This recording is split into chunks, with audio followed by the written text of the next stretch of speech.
that's exactly why we got part 7. That's right. So part 7 is pretty interesting. They kind of went well, not a new direction. They just went in a different direction. So this one is actually subtitled "The New Blood."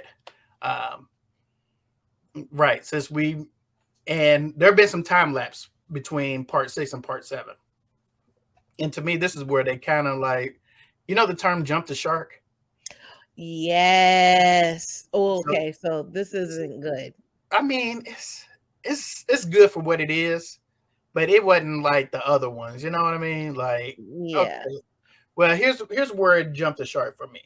And I know that's a television term, but in movie terms, for a franchise like this that's been going on for so long, um, I think I want to say 10 to 15 years has passed since Tommy trapped Jason into the lake. Really? So they introduced a young girl named Tina. Tina is, uh, as Star Wars people would say, force sensitive. She has psychic abilities like basically Carrie from those movies. She can move stuff with her mind, and she doesn't know how she's doing it. Oh. So So they she's an flash. Avenger. Was that? Oh yeah, She's she an might be. Avenger. Yeah, no, she ain't Scarlet Witch. I don't know if you for all the people that saw Doctor Strange movie, but Ultron. So yeah, 10 plus years have passed. They show Tina.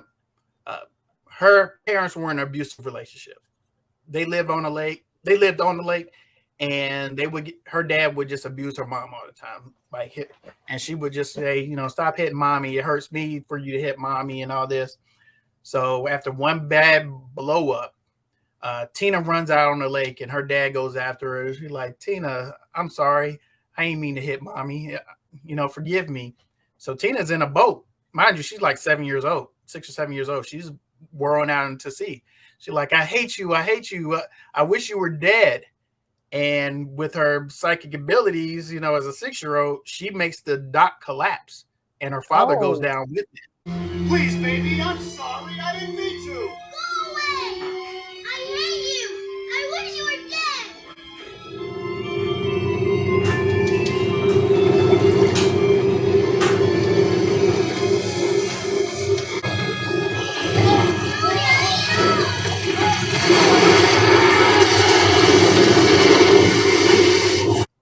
So we assume that her dad got killed or unalived by accident by Really? her psychic daughter. So that's how that Damn. started. Right. So we fast forward another, 10 years when uh, Tina's now a teenager, and she's been in psych wards in and out, and they're trying to figure out, if this is real. The doctor that's treating her is trying to figure out if it's real or not. And so he convinces her and her mother to go back to their original home that apparently they still owned or whatever, and try to see if they can work out the trauma of what happened that night. But the doctor's a slime ball. He just really wants Tina as a pretty much a lab monkey. Like he wants to. He just really just wants to use her to. He's a lab monkey. I mean, maybe not a lab rat. Basically, he just wants to use her to prove that she has psychic abilities, so he can make money off of her, write books. Right. So the good doctor, he's just taking notes, like, yeah, trying to get her. If I can get her stressed enough, maybe I can get her to show her psychic abilities or whatever. And like he's doing this on a tape recorder or whatever, right? So after one session, Tina gets so stressed that she picks up a TV with her mind and throws it at the doctor with her mom in the room. And they're like, oh, yeah, this is what I'm talking about. You got to learn how to control this, Tina. You got to learn how to control it. You want to see your daughter in the hospital for the rest of her life? Is that what you want? Look what you're doing to her. She's like, I don't want to control this. I don't even want this power or whatever, right? So she runs out into the dock that must have got rebuilt. and she's just thinking about her dad, because of all the stress the doctor's putting her under to recall that memory and trying to, trigger something in her brain so she could control the psychic ability. So she's just like, Dad, I wish you was here. I'm so sorry. I unalived you. And she was like, I just wish you was here. I wish you was here. I wish you was here. And then she starts seeing bubbles coming up from the water. Oh. And so then Jason's head pops up like, oh, and his chain snaps from his boulder that he's attached to. And so he pops up out of the water, and Tina sees him pop out of the water, and she just passes out because she thinks it's her dad. Like, I can't believe I just did this. But it's really Jason. Sorry, Daddy. I'm so sorry. I wish I could bring him back.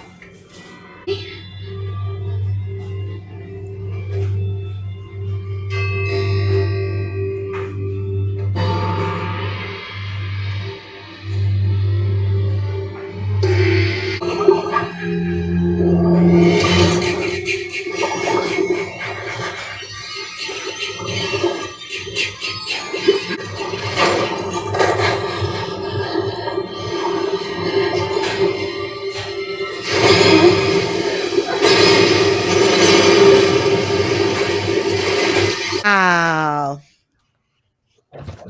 So, wow. Are you familiar with Carrie? I don't want to, Carrie, is that the one that she was in a high school prom or something and blood was coming off of her face? Yeah, like the bullies at the high school prom made her prom queen. Yeah. And wasn't there a pig or something? They dumped pig's blood on her, and she went batshit crazy on the whole school and killed everybody or unalived everybody. Really? Yeah, so that's why I said this is Jason versus Carrie. But, of course you can't use Carrie and a psychic girl all of a sudden. So right. That's why her name was Tina. So the next day, we see our next group of cannon fodder showing up. But they're there. They rented the house next door to Tina's so they can have a birthday party for one of their friends. All the love interest for Tina, the hunk.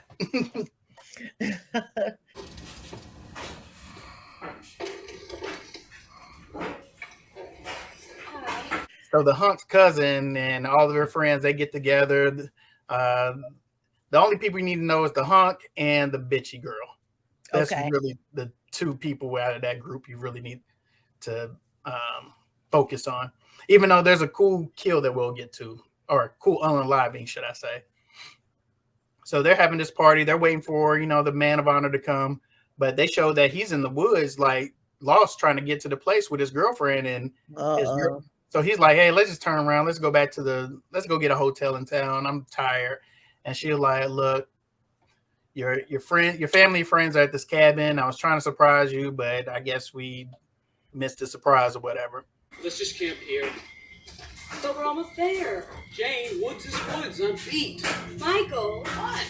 We're gonna have to go back to the car in the morning anyway. Nick can take us. Nick? What would he be doing out here?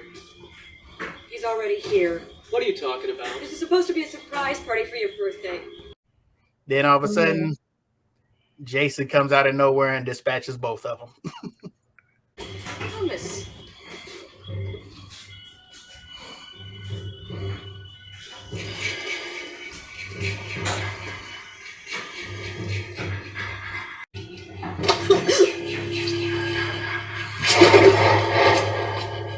Jade?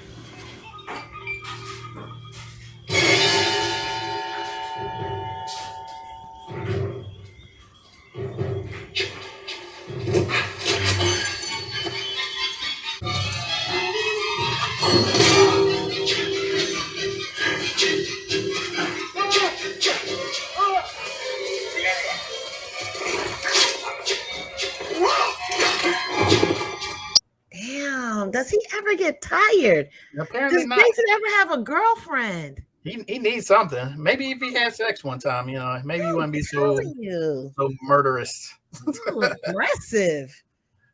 So The next day happens. He didn't show up. They're wondering. They're calling like hospitals or whatever. He doesn't show up. So the hunk meets Carrie. Not Carrie. I'm sorry, Tina. Mm-hmm. Hey, why don't you come hang out with us? So she goes, hangs out with her.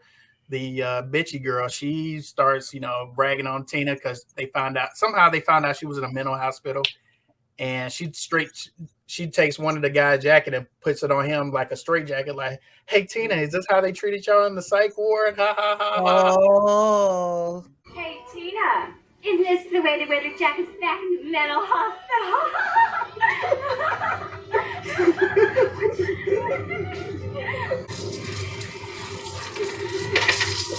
Wow. So this triggers another thing from Tina, and her pearls start, expanding, and they just break, and she runs out of there like, oh my God, I can't believe I did that. And she's like picking up the pearls like, who is this girl? This girl's scary. It's like, no, come with that same energy. Right. Come with the same energy you had before. So Any black people in this movie? there was a black couple on there. Okay. Just curious. But I'll wait until their time comes. Yeah. So, I mean, basically their time came like Coming on. So actually the doctor, he's trying to trigger stuff out of Tina. So he put something like a little metal spike out in the yard. And she was like, hey, there's a spike out in the yard. What's going on? And then they come back and it's gone. And the doctor took it earlier from him and hit it, trying to get a response out of her. Later on, Tina sees a vision of the hunk's cousin being unalived. And she's like, show me a picture of him. So he shows a picture like, I'm sorry to say, but your cousin is unalived.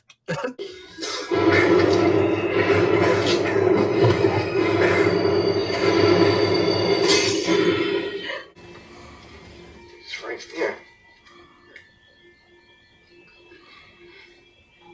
What? I think he's dead. Oh. Yeah, that's why you can't find him. I see him being unalived. I mean, she has these little visions all the time. Really? So he's like, nah, that's not, right. So he's frantically calling like, yo, answer the phone, dude. Answer the phone. Like, she's like, okay, there might be something to this. But then, of course, Jason can't help himself. So this is the cool scene. Like, two of them, like there's a couple out in the woods. They're in a sleeping bag, like a big tent or whatever, right? Oh boy. So they're getting it on, la la la, blah blah blah. So she's like, well, I'm cold, put some more fire on the wood, or put some more wood on the fire, and we can, get to it. So he goes out there, chops some wood, and then Jason chops him, basically. Oh. So yeah. So then she's like, so she's waiting for her boyfriend to come back. She's like, where are you? Where are you? Like, come and get me, dude. I thought this is what you wanted. So Jason cuts the backside of the tent. She starts screaming. She's in a sleeping bag. Jason grabs her by the sleeping bag and kind of just drags her out in a sleeping bag. And with one swift toss against a tree. Oh! Okay, you big hunk of a man, come and get me.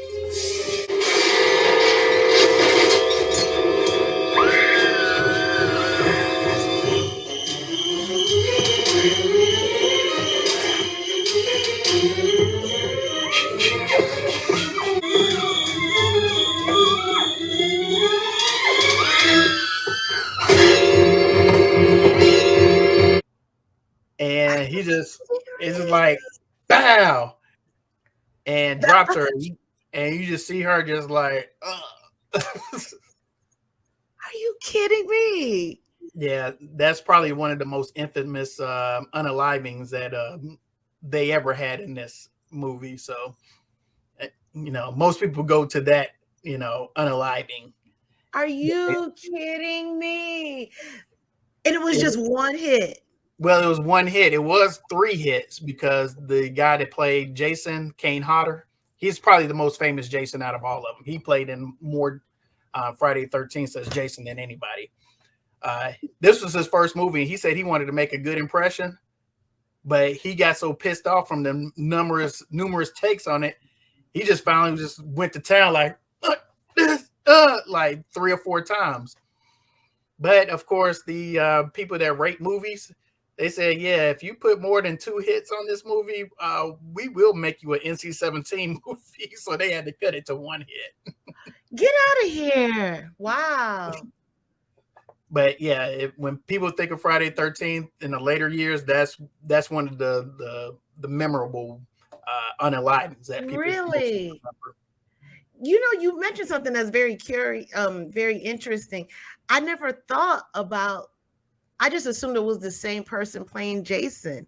No, it's been different people every movie. Really? Mm-hmm. Matter of fact, in part 2, there was 2 people that played Jason. One, the imposter, he played himself. He played Roy, and then they had another guy playing the actual Jason character that he was impersonating. So yeah, there's up to that point. Yeah, there's been different people playing Jason up until part 7, where Kane Hodder took it over for 8, 9, and yeah, the 10th one. So I'm gonna look him up. It's just he's a famous stunt coordinator, like actor or whatever. And he was like, yeah, he was down on his luck, and it just happened. Yeah, we need someone your size to, play Jason. And he was like, cool, I'll take it. How much it paid? That okay, I'll do it. Really? Matter of fact, here's a quick wrestling fact, though. Okay. Are you familiar with The Undertaker? Yes, he wears the black hat, right? Or right. in the trench coat or something. Mm-hmm. Exactly. Yes. He said he got all of his movements, his presentation from watching Friday 13th, particularly Kane Hodder's version of Friday the 13th. He said it was it was so cool to see him, walk into the way he walks into a room, how he kind of controls everything, the slow, methodical, everything, all eyes on me type of deal. Really? So yeah, just a little fun fact. That is definitely. I like those fun facts. Just FYI, those are kind of cool. So Tina and the hunk, they're figuring out, man. Tina's like, man, I just want to go home. I want to get away from this place. Something's not right here. So the mom is like, yeah, we'll leave first thing in the morning or whatever. And the doctor like, no, you can't leave. You'll ruin everything. And she like, I found your tapes. I know you're just trying to use my daughter. We're not having this shit anymore. We're getting out of here. So Tina steals the car and she has a vision while she's driving down the road of her mother being unalived by Jason. Really?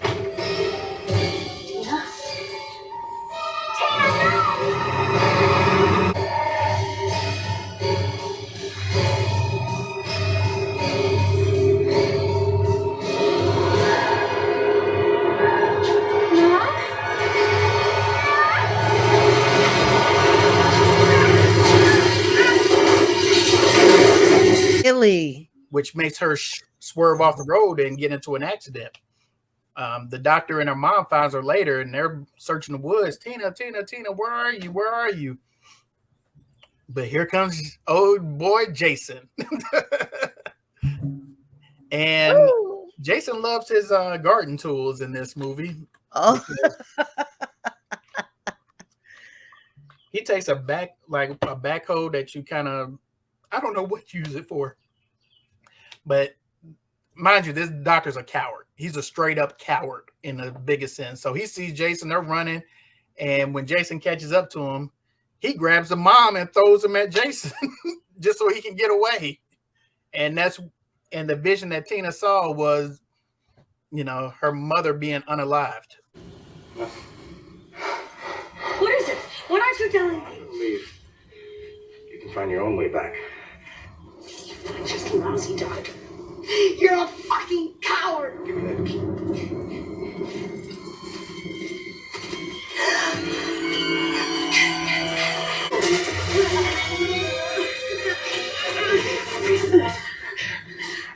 Tina knew.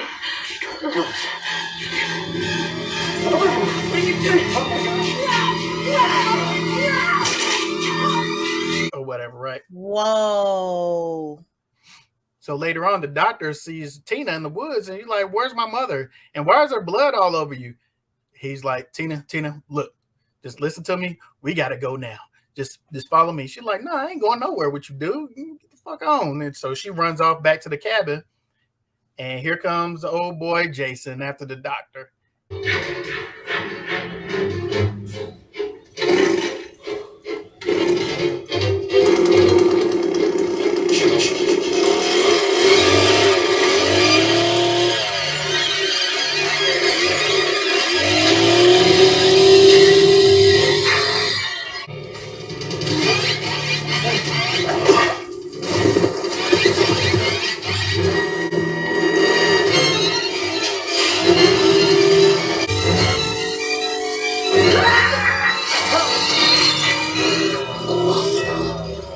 This time he's got like a lawn edger, a metal one. I don't know, like a tree trimmer. That's what it is. It's a tree trimmer.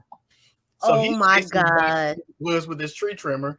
He finally catches up with him and What the hell? As if I just never thought about how many ways you can unalive someone. yeah. And he's creative. Now, I like the tree now. That was kind of good. That was kind of good. So another chick, she was trying to hook up with one of the guys there. He gets unalive. I forgot how he gets unalive, but she's getting all made up because one of the other girls like, "Oh, girl, he don't want you. You need a makeover." So she goes upstairs, makes herself up all beautiful. It's like, yeah, he gonna want all this when I'm done. Need a little touch-up work my ass. So she tries to go meet him in the woods, but then she sees Jason. So she runs into a shed on the property. And it's kind of cool. She does get away from him for a while inside the shed. Like Jason's like walking around, like, and she crawls underneath the little hole underneath one of the walls and kind of hides from him, thinking she ran out the door or whatever. But Jason's smarter than that. He eventually grabs a little sickle and punches through the wall, and all you see is her screaming, "Ah!" But they don't show her being unalived. Oh, okay.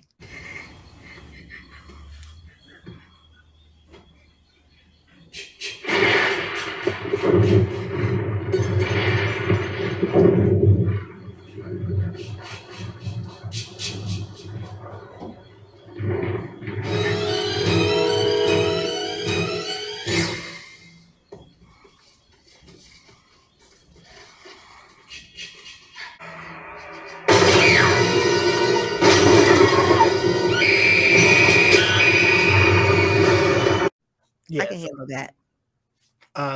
The black couple that we talked about earlier. Somebody shakes the van. They're having sex in the van. So you already know what's about to happen here. They had 2 strikes against them from the get-go.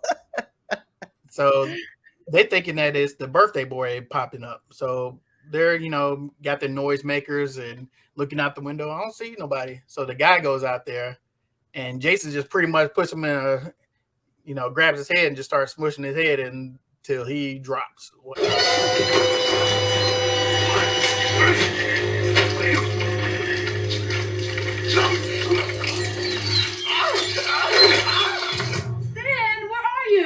right? It's not very graphic at all. Okay. It's not like Rick from Part 3 where his eyeball pops out. Oh, that was bad. That was stuck with me that night. Oh God, that was bad. Yeah, so no, he just kind of squeezes his head and he just kind of drops. I guess they really was trying to get away from that NC-17 rating because I'm pretty sure it could have been worse than that. And then that was a little soft. Right. So the girl sticks her head out the window like, "Where everybody go?"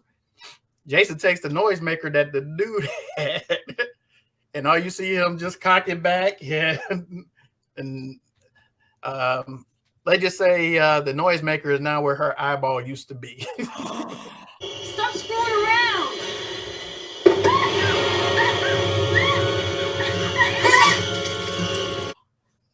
Oh shit! What? Yeah. Damn. So Damn. everybody's getting dispatched one by one.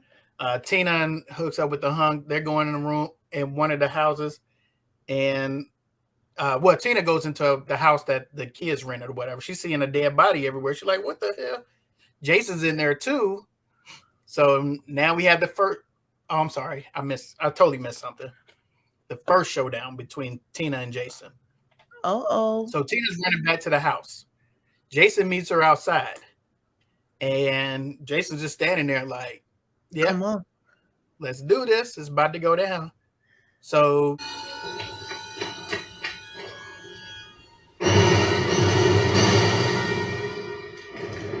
Jason.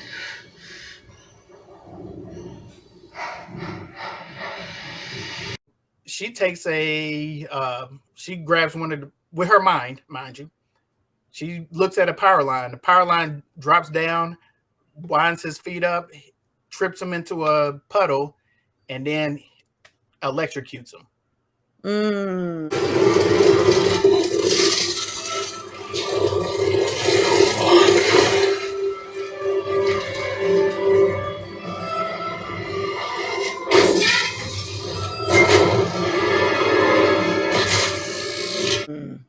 So he just standing there, and she just runs past him. He jumps up like, that wasn't shit, chick. Try again. So he follows her to the house. He crashes through the window. She's closing doors on him, pushing tables with her mind. That doesn't work. She runs to the house next door, her house, and the hunk is there looking for her. And no, I'm sorry. So she runs out. Jason follows her out the house. She collapses the whole porch on top of Jason. Ooh.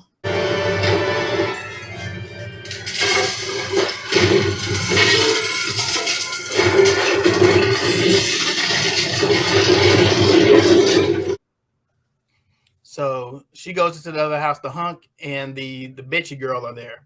Look, because she's the bitchy girl looking for the hunk. Like, hey, why are you messing with this chick? Let's go. Let's go ourselves. And she walks in. She like, I just killed him. I just killed the guy that's killing everybody. And you're like, are you okay? And she's like, man, you want to pass me up for this? Like, this chick crazy. Ain't nobody around here. And they're like, hey, don't open that door. And she's like, screw both of you. I'm leaving here. Blah, blah, blah. Okay. And as soon as she opens the door, there's Jason with a big old hatchet in hand. Don't go out there! Fuck you. Fuck you both.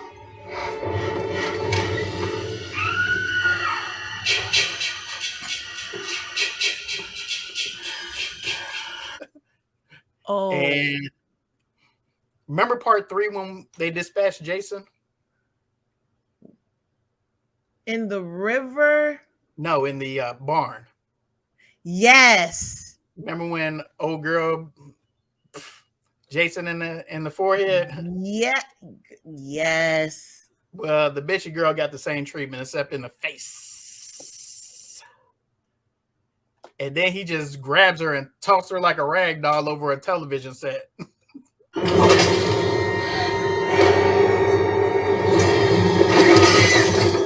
Oh my goodness. He's strong as hell. He's a zombie. He's immortal, basically. So, damn. So the hunk and Tina, they kind of run around him and run upstairs. And so they're trying to get into one of the rooms so they can try to escape the house. And so Jason's walking upstairs ever so slowly. You remember those old school, pendant lamps your grandmother used to have in her house? And it would just. Yeah, it just kind of dangle. Yeah. Yes. So when Jason gets to the top of the stairs, Tina uses her mind and hits him in the head with it. He falls backwards and falls through the stairs.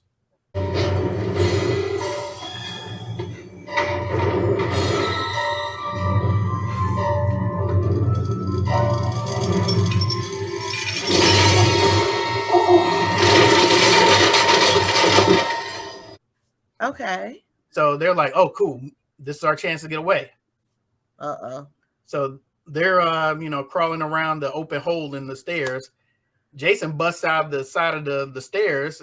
You're like, that's all you got? That's all you got?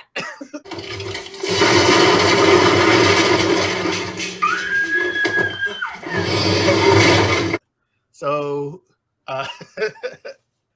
so Jason grabs the hunk, throws him down. He's about to dispatch of him as well.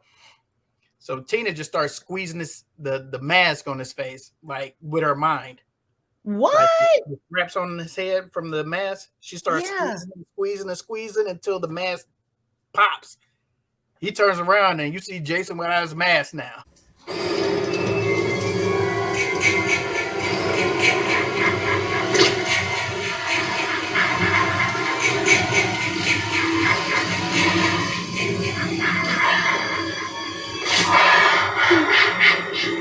What did it look like? Like a half skeleton, half humanoid person, and he's looking like, how did you do this? Like, he doesn't, of course he doesn't talk, but he just kind of gives that look like, oh nah, you about to get it now. So Tina, she with her mind dispatches another light from the ceiling, hangs Jason with it. He's dangling up like, oh, this dirty chick got me, and then drops him through the floor into the basement.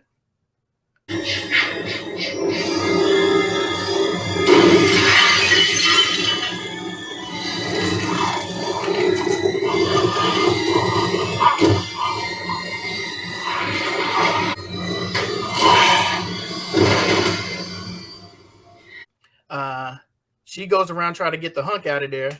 Jason reaches up and grabs her and pulls her down into the basement. Oh, like, how dare you? And just rips the little cord down.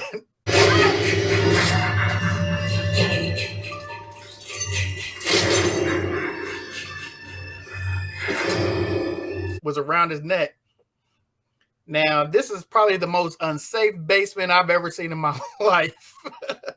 So they got an actual wood burning stove in this basement, right? Oh my goodness. It looked like one of those concrete basements that you just store stuff. You don't live down there. You just store stuff down in there. Right. So there's a wood burning furnace down there that's actively on fire. So there's gasoline in the room, and there's newspapers right there next to the wood burning stove, like all the stuff you don't do to keep your house intact. So Tina, with her mind, once again, projects gasoline on Jason. It goes everywhere on the newspapers and everything. And then she opens the stove and has a big fireball hit Jason.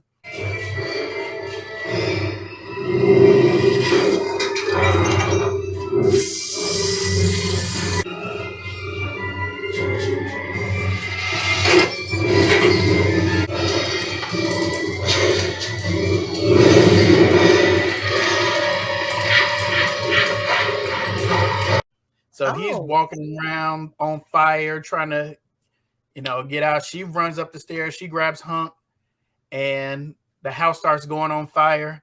And so they're running towards the dock, and the Hunk is like, get down. And as soon as they hit the ground, the house explodes. Boom. Like a big explosion. So they're thinking, okay, I think we're safe now. They're not safe. Jason grabs Hunk, picks him up. Was he still on fire? No, he wasn't on fire anymore. Okay. I don't know how he's not on fire. Like, he was on fire. So he picks up the Hunk. He's starting to choke him out. And Tina starts doing this little mind stuff again. And guess who pops out of the water? His mother? No, Tina's dad. Tina's dad from the beginning. Are you kidding me? Yeah. He pops out of the water, grabs a chain, wraps it around Jason's neck, and pulls him back down underwater.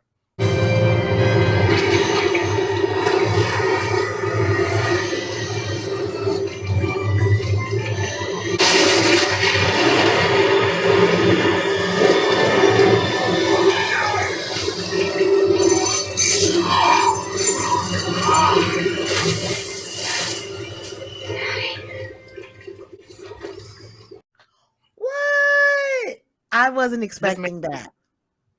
I don't think anyone was expecting that. I mean, yeah, it just like what? And he don't look like this man's decayed or anything like that. He just looks like a normal Joe that just wet. Are you kidding me? Yeah. Huh. And I wasn't expecting so that of at course all. no one was. That's why I was panned. I think so, just because of the ending. Because how do you stop Jason? He's a monster. Like he's an undead, Right. unmoral monster.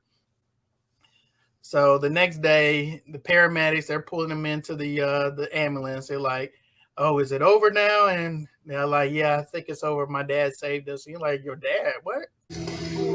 Nick? Nick? He's all right. Jason? Where's Jason? We took care of it. What? Yeah. So they just drive away. They see pieces of the hockey mask on the ground.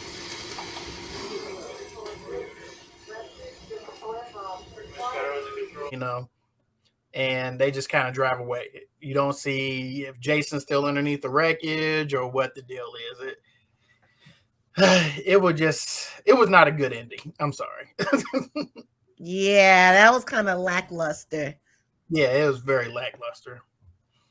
So, but that was them trying to revitalize the to me, like I said, I think it jumped the shark right then with Yeah, the yeah, Jason versus Tina. I guess they wanted like a WrestleMania of horror. I don't know what yeah. they were It just thinking about. wasn't catching. Nah, Yeah. So, nah. but notable thing is, they almost got an X rating for this one too. Like I said, with the sleeping bag unaliving and the guy getting his head smushed outside the vehicle and Oh the my the God, RV. that was Yeah, rough. they had to tone down a lot of this movie to avoid an X rating. So, Damn. but here's an interesting note. The director hated the ending. Really? He wanted to have a fisherman get pulled underneath the water, and plus he wanted to do a part 8 where they followed Tina into a psych ward, and then have Jason follow her to unalive her at that point, which Oh, that would have been Tina cool. did. Yeah, so Tina and her husband, actually, the woman that played Tina, they actually put together a script where Tina was in a psych ward and she was still having visions of Jason because now her and Jason have this psychic link with each other. And he was coming to get her to get revenge, but he's taking out everybody in the hospital. But they decided not to do that. So, Wow. but we're not even going to play the Audacity game because I can't believe they had the audacity to make this ending. But but same as this part 6, this movie only made like 19 million off a $2.8 million budget. So it's declining. Yeah, it's still declining. Not good. Not good at all, especially in Hollywood. So yeah, so we'll end it right here. Lackluster ending. I'm sorry that we have to end on this note. Yeah, they could have done better on that one. Yeah, I think they we'll see. We have one more, and then I think things pick up from there. That's why I say really? I think you're gonna be able to sleep tonight. Yeah. Oh yeah. So you know what, Travis? Thank you, because I really want to sleep tonight. Because I know I'm going to be up late working, and I would like to just go to sleep when I want to, not because Freddie and Jason and Laura and Carrie and Lisa are going to be at my doors knocking on my windows. Nah, I think how you're do good. You sleep at night? Jeez. Oh, right. So we'll end it right here, and thank you once again, Ursula and Black Girls getting their shift together. Thanks for having me. Yeah, your handle will be in the description. It's been in the other one, so please listen to her. She's a dope sister. She's all about the mental health. We need it. And she says Black girls getting their shift together, but I've taken so much good advice from watching your channel, Urs. You just don't know. Very dope sister, and please keep doing what you're doing. We need more people like you talking about mental health in this world. So we do. We do. Thank you. So please follow her. Please like, subscribe to her page. Like, subscribe to my page. We have some other stuff coming up. I'm going to be doing. What's that? I said subscribe to Yeah, his it's page. at the bottom. Right. We're going to be doing some more dope stuff. I have a trip that I'm taking to Jamaica. We're going to post that here soon. We're going to do, I plan on doing some Law and Order stuff. We got a lot of stuff coming. We're just not doing movies is what I want to say. So please be on the lookout for that. So